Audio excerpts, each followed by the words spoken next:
Welcome in the show. This is the Turn Fantasy Golf Podcast. My name is Andrew Putters. I'm here with my buddy Joe Nicely, who inevitably is the lead golf editor at Rotoballer.com. And we've got a great show for you tonight. We're going to recap the Bermuda Championship and hit on the Vivint Houston Open. Joe, what do we got going on at Rotoballer right now? We're ready for the Masters, guys. We are taking you through it. Tons of great premium research over there. Our staff's knocking it out. I was just reading Josh Bennett's course breakdown today.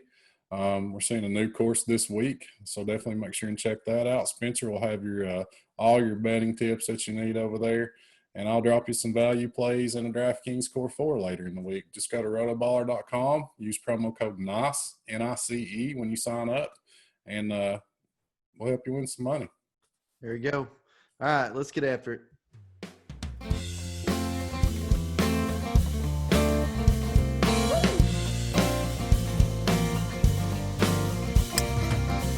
Of all the games I used to play in my younger, wilder days, the game of clubs and tees, it never crossed my mind.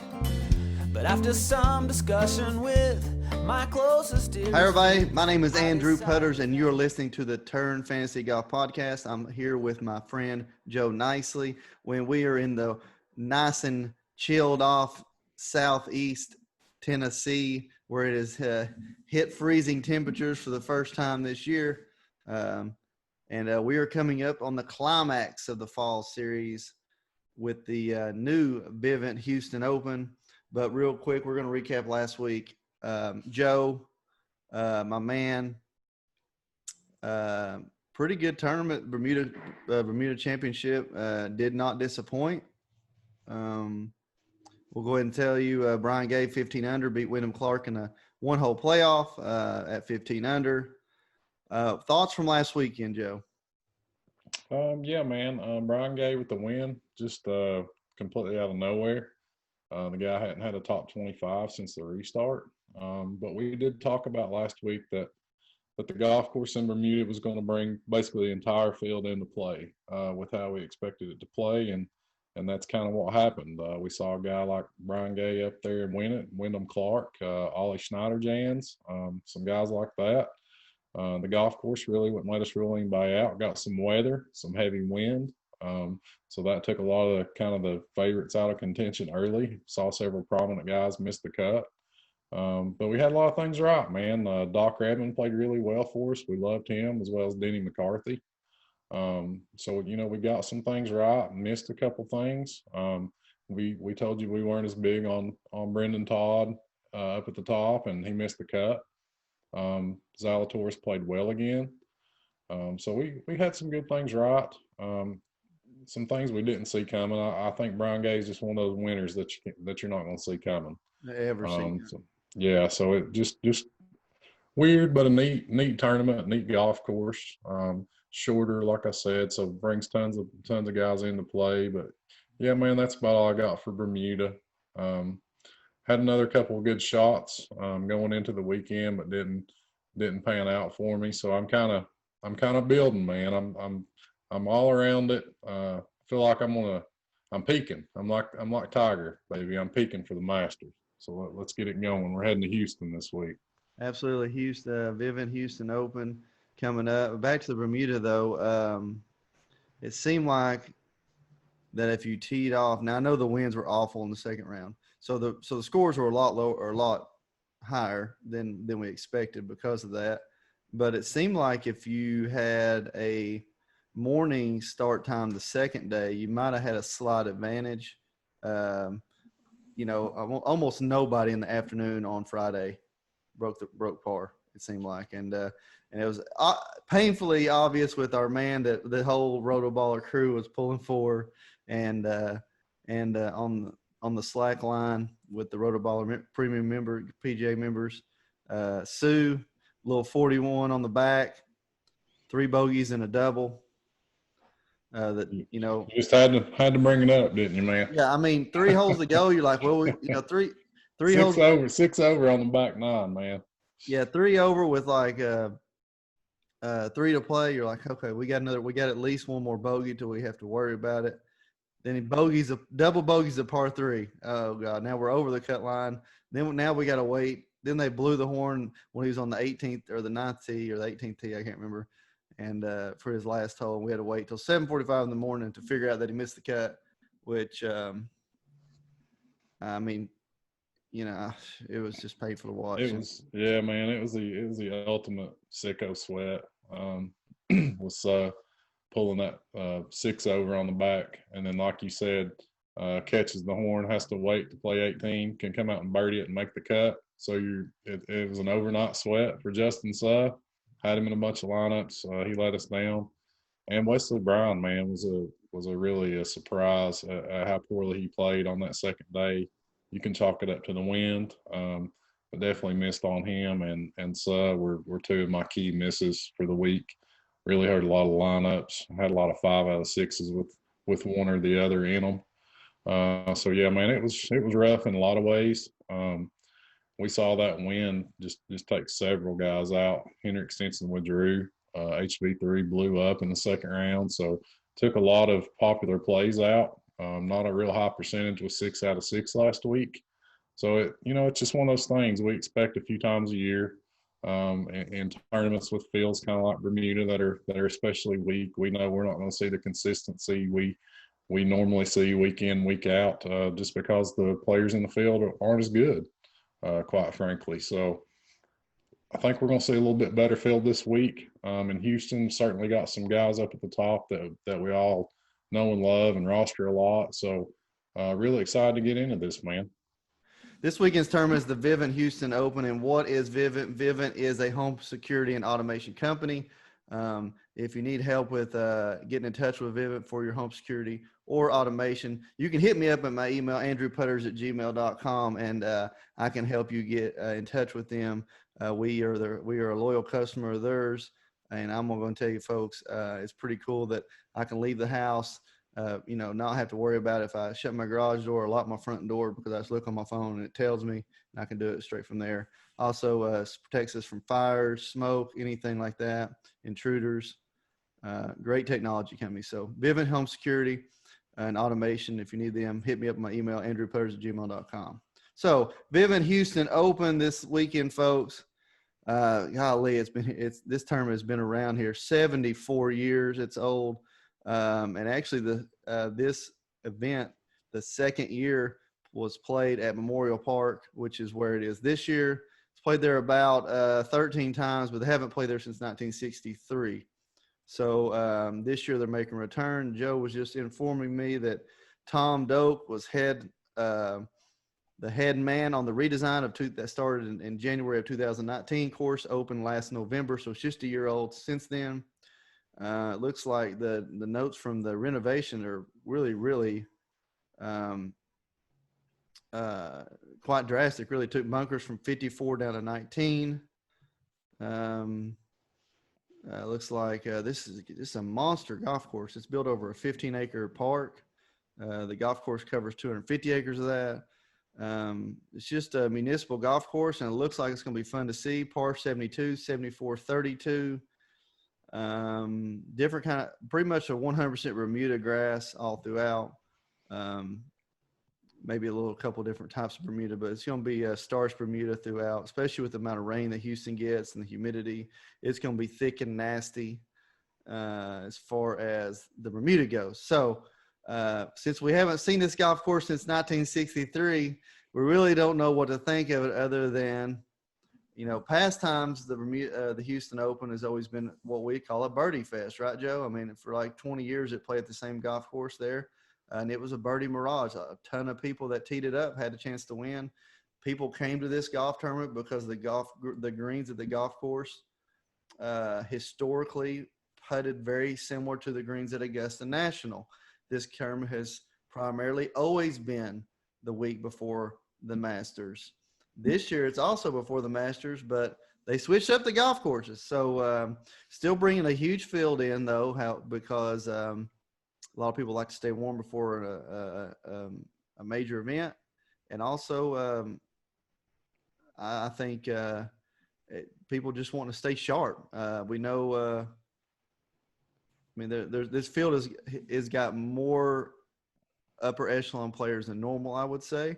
So also not only we could maybe throw out, take off a lot of the course history, but maybe even the tournament history, because like you said, the defending champ was Lanto, right? Yeah. Defending champ's Lanto. So, different golf course, definitely different field strength. What do you make up of the field, Joe? Like you said, man, the field's stronger than we normally see. Even though we do see a decent field traditionally for Houston when it's the week before the Masters, we see some guys warming up and also see some guys trying to get into the Masters. This week's winner won't get in if he's not already qualified for next week, but he will get in the 2021 Masters in the spring. But yeah, man, it's a tournament that a lot of guys play. Normally see good fields. That's certainly the case this week.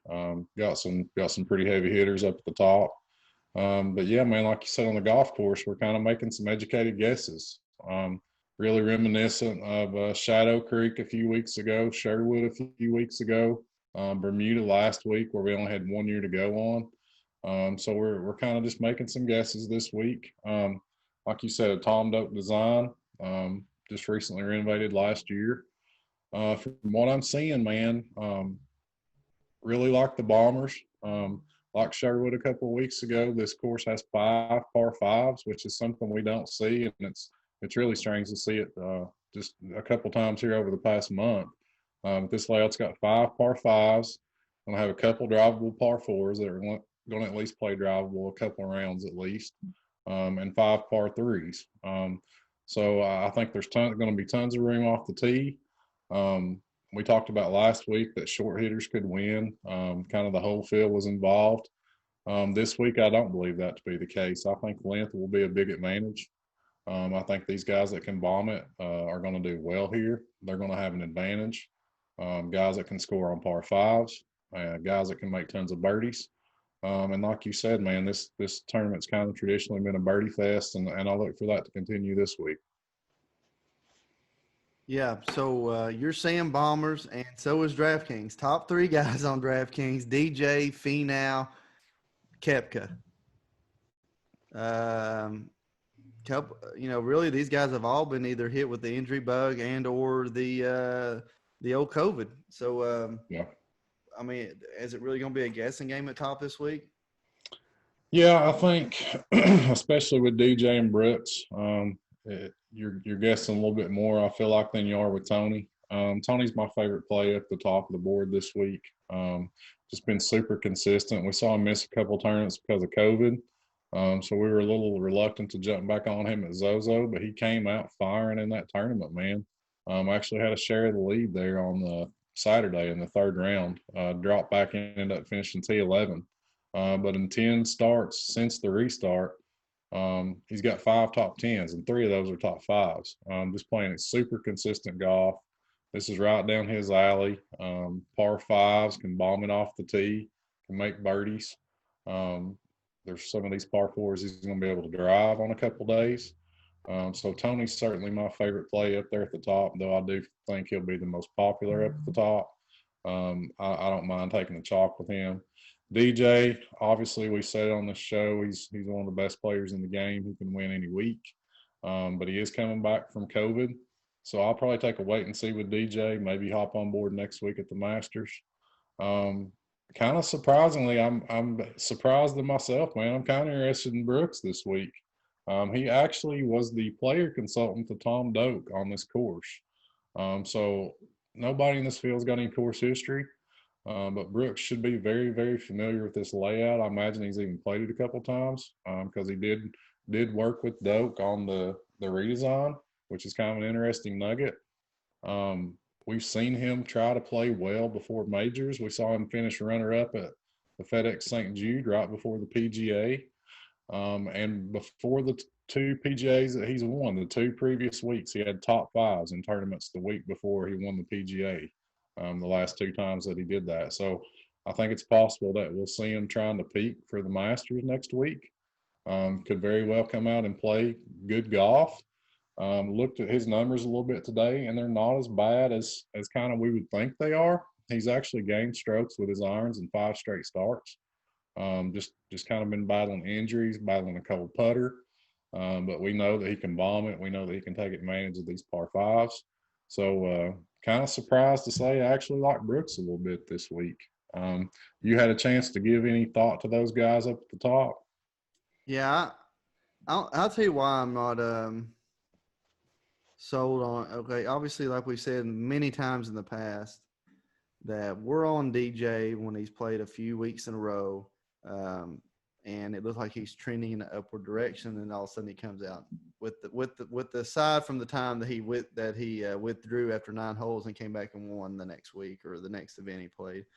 Aside from that, he has been a player that we're on when he's trending up. Brooks. My issue with Brooks is that even on Instagram this past week, he was doing some Q&A, and he was out playing, but he still was talking about his injury a lot with his knee and or ankle, leg area, and even shoulder too. Looking for more foundation, he said, in the type of shoes he's researching. Anything he can do to get a little bit help out his foundation. He said in his golf swing. So that puts up a red flag for me whenever we're talking about spending this much salary on one guy. In saying that, I mean, we're always a fan of Tony. However, we're not usually a fan of him whenever he costs this much. Usually we're all over him when he's down in the 9s. So not saying that's a red flag too, but I mean, 10-9, if he doesn't finish in the top 5, you're losing money on that pick. Just my 2 cents on those 3. Moving on down, I'm trying to figure out, obviously you put a line under those 3. I think talent-wise, maybe the field drops off considerably moving downward. I mean, obviously it's going to be hard to sell me on why T. Hatton and Matsuyama are going to be in the same price point as those top 3. Especially Hatton. I know his thing is his stats on paper look amazing. However, this golf course does not suit his game. So what do you think about that? Yeah, I hear you. I do think there's quite a drop there from the top 3 guys, and it's early in the week. But I was just kind of surprised that I initially liked Brooks as much as I did, honestly. I definitely think Tony's the safest, but you do, like you said, we've got the concerns with his win equity. He can just never seem to close one out. But Hatton, I think you have to give a look to, just because he's been in such amazing form. Won over in Europe at the BMW a few weeks ago. We saw him follow that up with an unbelievable iron performance at Shadow Creek. Made a deep run there at the CJ Cup, and then seemed like he maybe ran out of gas a little bit at the Zozo after opening strong early in that tournament. Kind of faded, and that might have just been fatigue setting in. He's had a chance to rest up, so I mean, I don't think on paper this course is a great fit for him, but I think you have to give him a look just because his form's so great. Hideki, I don't really understand being up here. I know as far as his pedigree, he's an amazing talent. We know he's a good ball striker, can certainly play well on this course. But he just hadn't had everything clicking lately, not been putting everything together. I would be more interested in Victor Hovland, a guy that we've had a lot of success rostering over the past 4 to 6 weeks. Played him a lot even after the restart, and he seems like he's found that form again as of late. We know he tears these par 5s up. An aggressive player, can go out there and make a lot of birdies for us. Just seems to struggle putting 4 rounds together. But you kind of have to lock his chances on a layout like this. And Scotty Scheffler looked a little bit better at Zozo. He'd been really slow coming back from COVID, but played well at Zozo. He's a Texas guy. Maybe he's familiar with this course. It certainly fits his game. He's a birdie maker and a bomber. So I think we can give Scheffler a look up there at the top.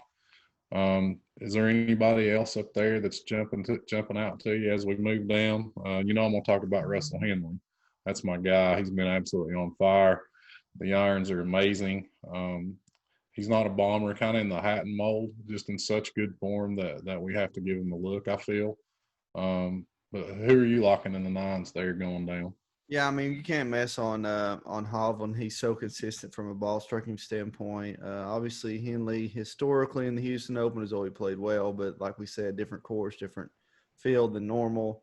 For some reason, name it I can't get past without giving a look, and it's awfully high for me to even say this. Is Adam Scott? Um, Seems like tournaments, like I don't know why, just his name just feels like a guy that's going to go out there and 5 par 5s. I mean, we know how far he hits it. We know how straight he hits it. I mean, he's just a horrific putter. If he can get any kind of putting going whatsoever, um, he should play well. Reachable par 5s has kind of been his MO since he came up here. That's why he's always played fairly well at Augusta. Same thing here. So, but other than that, no. It's really. I just feel like the groupings are really, really weird to me for this tournament. I mean, normally we're going to see Sergio Day down in the mid eights. Doc Redmond seems a little low compared to those guys, but like I said, it's really the way that the field is, and it's the groups of golfers that really don't match up, in my opinion. Yeah, I agree, man. The salary scale seems really weird this week. Like if you just look at the players in this field on paper, separate from DraftKings, you think, man, this is a really strong, good, deep field. But then when you get to DraftKings on the salary scale, it just feels like it runs out really quick, and it feels like some of the pricing is a little bit weird. Um, Obviously we like the guys up at the top and down into the nines, but as you start getting down into the eights, you kind of see where this field kind of shifts gears as far as dropping down a level in talent. I mean, you start getting into guys, which we love them, but guys like Lanto and Doc up there in the high eights. We like those guys. We've had a lot of success with them, but can we pay, in the high eights for them in this field? I don't know. Like both of them, we'll probably have some exposure to both, but it just feels weird seeing them at this price. Then we got Jordan Spieth at 8,400. We saw him at 6,900 at the Zozo.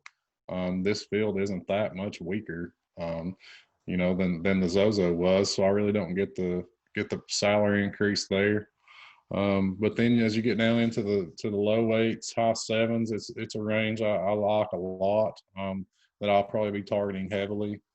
I know I like Siwoo better than you do. Been playing him a little bit, but I think he's rounding into form again. Gained over 5 strokes on approach in his last start.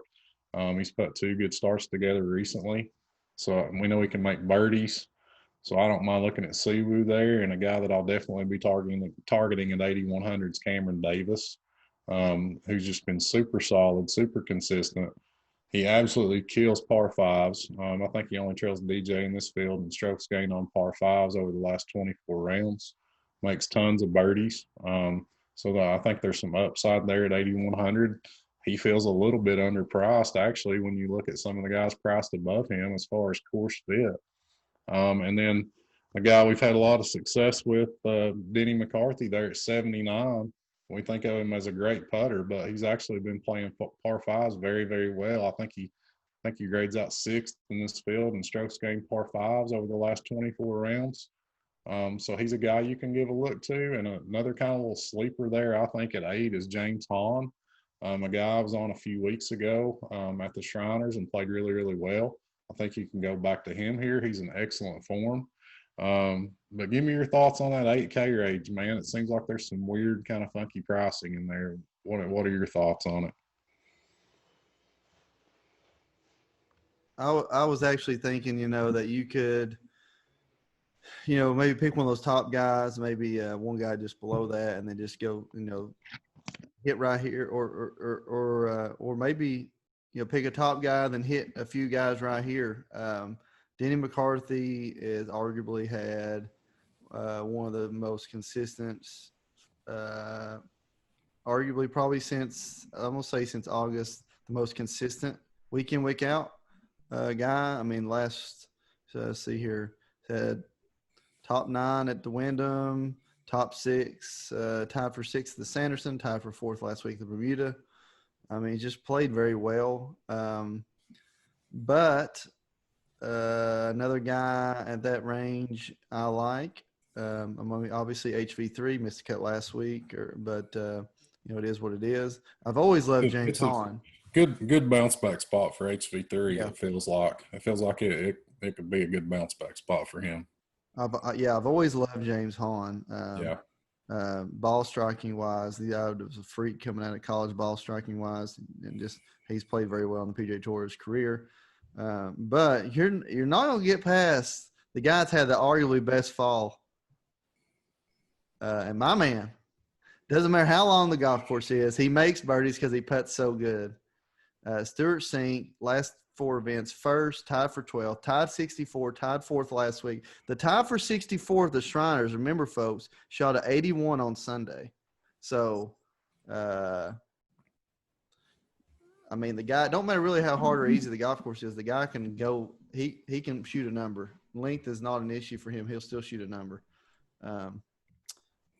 So I'm going to throw that out there just in case it does hit. But yeah, you probably knew I was going there. But my favorite two in that range is going to be Denny McCarthy and Stuart Sink by far. Yeah, I like both. I'm fine with Stuart Sink, like you said, even despite his age. I mean, we still see him score well. Won the Safeway, which was kind of a shootout. So I mean, he can definitely go low. Nothing all wrong with that play. I think my two favorite in that range would probably be Cameron Davis, James Hahn. I would throw Denny McCarthy in there as well. Moving down, man, it seems like an excellent bounce back spot for HV3. Just got a little bit unlucky with the weather in Bermuda last week. Had the weekend to regroup, so we could definitely see a bounce back spot for him. Taylor Gooch, we know, has an upside. Really volatile. I would put him more in that GPP bucket versus kind of relying on him. Wyndham Clark, man, it might be one of those times to just kind of ride the hot hand with him. I don't roster him often. I kind of look at him like a Billy Horschel type of guy, a guy that we can roster when he's playing well, when he's hot. He's very, very streaky. But this course actually lays out well for him, man. He's a bomber, hits it a mile off the tee, can score on par fives and make a lot of putts when he's got that putter going. Certainly seemed to last week, and last week was his second good outing over the past month. So I mean, I think you can go right back to Wyndham Clark. Fratelli's shown a few things. Mackenzie Hughes played well during the playoffs. He's a guy you can look at down there. And a guy that hasn't seemed to tee it up in forever, that we've talked about a lot on this show over a couple of tournaments, is Sam Burns, who I'm really intrigued with just because of the par fives and the length of this course. Burns bombs it. He's one of the longest guys on the PGA Tour. When he gets the putter going, he's very dangerous. We've seen him play well over the past couple of months. So I think you can go back to Burns, even though it feels like he hasn't teed it up in a while.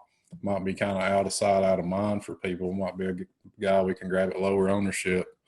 Aaron Wise is kind of in the similar vein. Really good off the tee, really long. So as we go down the scale, I'm looking for these guys that can bomb it, looking for guys that can hit it long, score on par fives. I think they're going to have plenty of room to operate off the tee this week. And Wise certainly fits that mold. Another guy down at the bottom, just kind of running through the sevens real quick, is Christopher Ventura, who grades out extremely well on par fives and birdies gained over the last 24 rounds. So he's kind of disappointed in a couple outings, but also had a couple of top tens. So he's another one of those guys we talk about being volatile, but has some upside. I definitely think you can look at him, and a guy that we talked about last week and ended up kind of making a run there over the weekend, Adam Shank.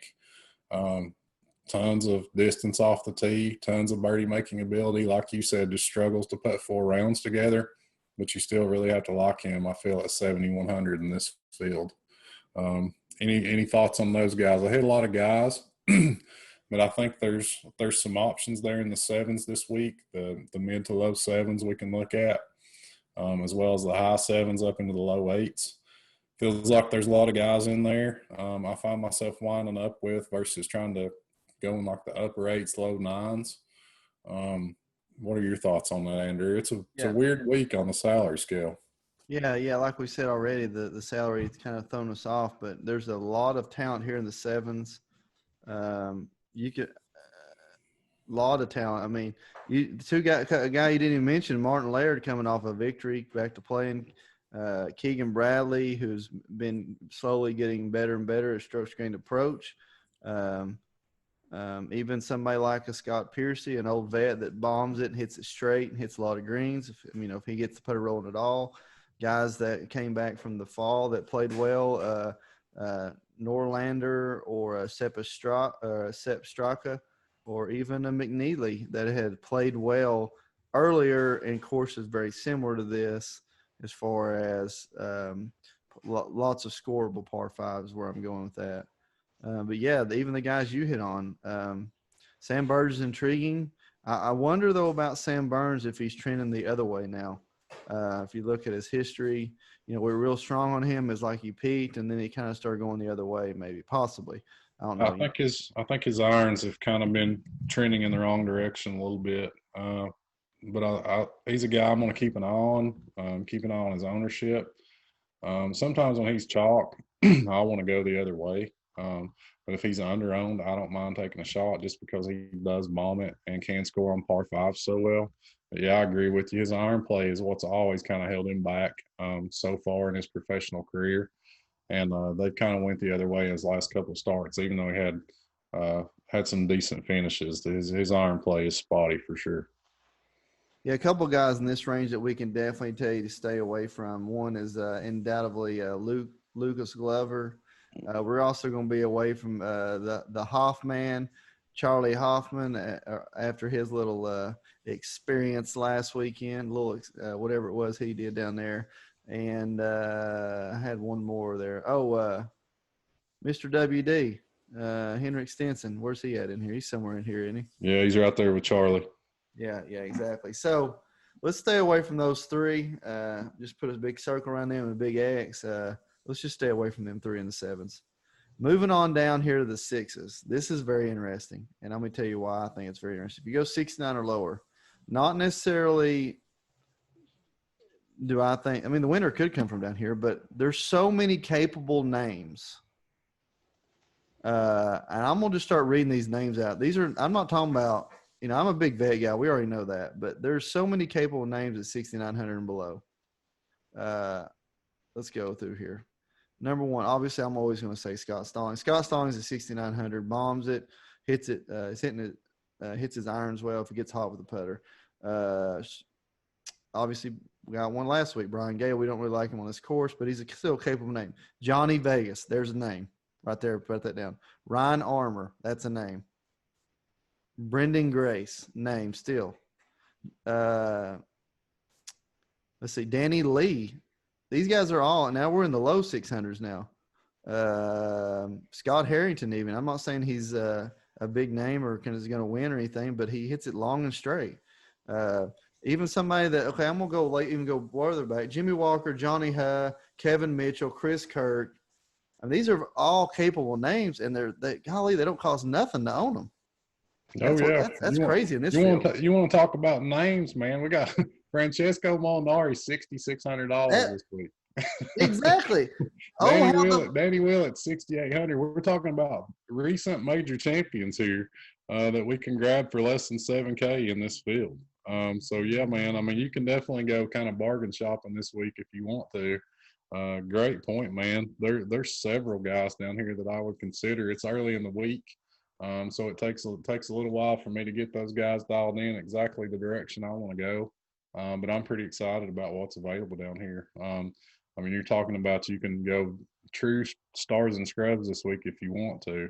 If there's a couple, three guys up at the top that you really want to get in, you can dive down here and feel fairly comfortable. Honestly, he's a sicko. We hate to talk about him, but I got to bring him up. I know Andrew brought the eraser out last week. Erased him off the list. Will Gordon came through at Bermuda. There's 5 par 5s on this layout, Andrew. He's going to be able to bomb it off the tee. He's not making putts, but we have to love the way this course sets up for him at $6,400. And a guy that I went with a little bit last week, got on late in the week, I mentioned on this show, is Andrew Putnam. He's still hanging around in there at 6,400, man. This is a guy that was a top 50 player in the world a year ago.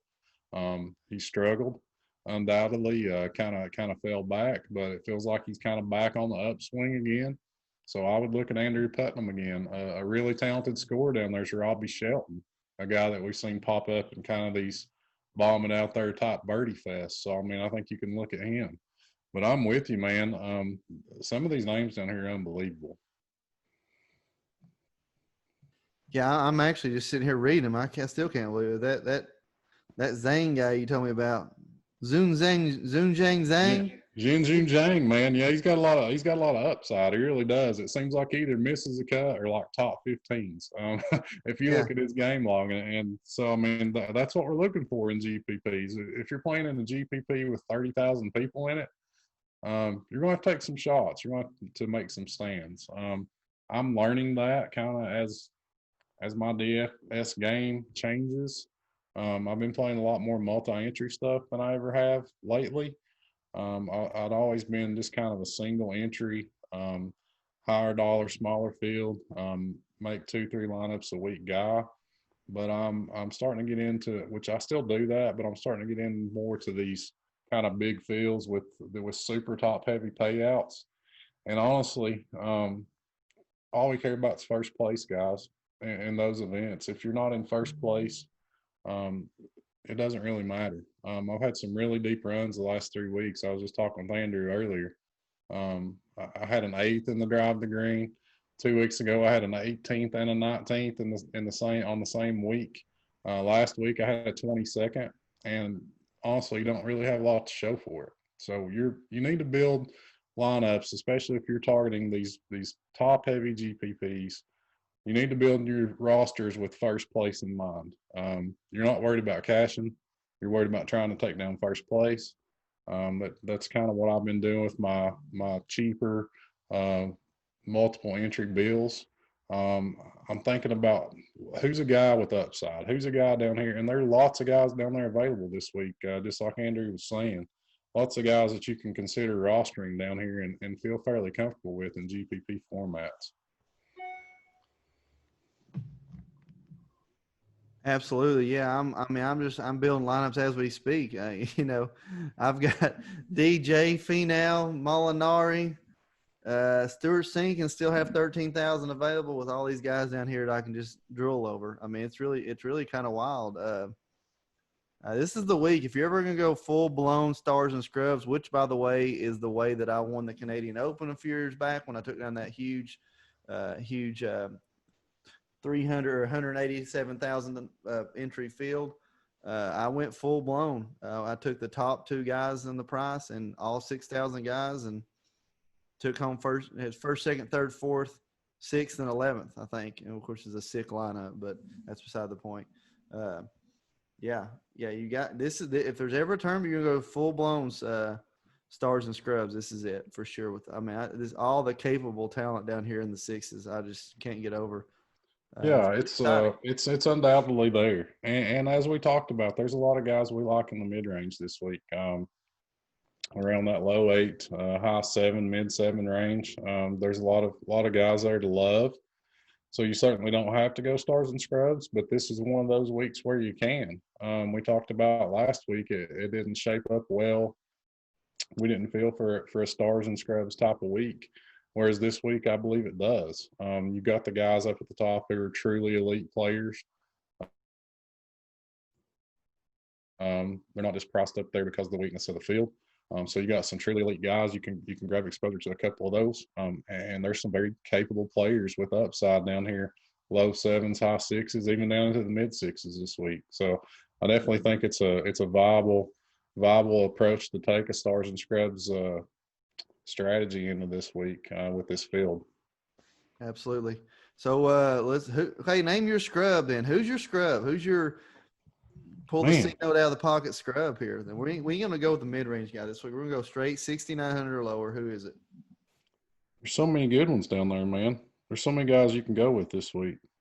I'm gonna stick with Andrew Putnam. Pointed him out last week. really good putter. Like I said, once a top 50 player in the world not too long ago, and just feels really underpriced. So my scrub's Andrew Putnam for the week. That's my guy. What about you? Who you going with? I'm just going on history alone. I want to say Adam Long. That's if I'm looking at statistics. I'm gonna say Adam Long. But if I'm going off just history alone and namesake alone, I don't care that he's missed tons of cuts and he hadn't played any golf. You ever gonna give me Francisco Molinari at 6,600? I'm putting him in there. He's been absent a lot. From competition since February, basically since the Mexico Championship. He did play in the Shriners, missed the cut, but he still shot 4 under. I mean, just barely missed the cut there. So maybe he's been behind the scenes practicing or something. I don't know, but I mean, Francisco Molinari at 6,600. Come on, man, I got to put him in the lineup. That's my guy. That's probably an easy one, but it is what it is.